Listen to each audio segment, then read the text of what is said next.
Syederalun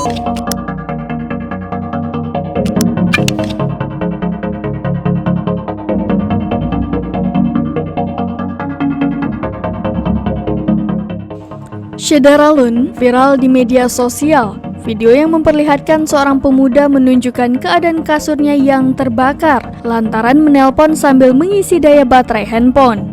Video itu diunggah akun TikTok @ldchandra12. Memang, menelpon seseorang kadang menguras daya baterai smartphone, sehingga terkadang beberapa pengguna ponsel akan menyambungkan kabel charge smartphone sambil melakukan panggilan telepon.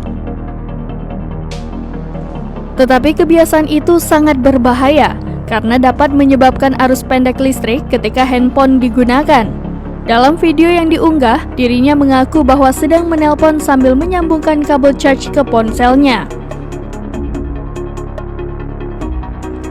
Dengan adanya kejadian tersebut, warganet saling mengingatkan ke sesama untuk tak melakukan hal tersebut karena akibatnya sangat berbahaya. Hingga berita ini diterbitkan, belum ada keterangan lebih lanjut dari yang bersangkutan.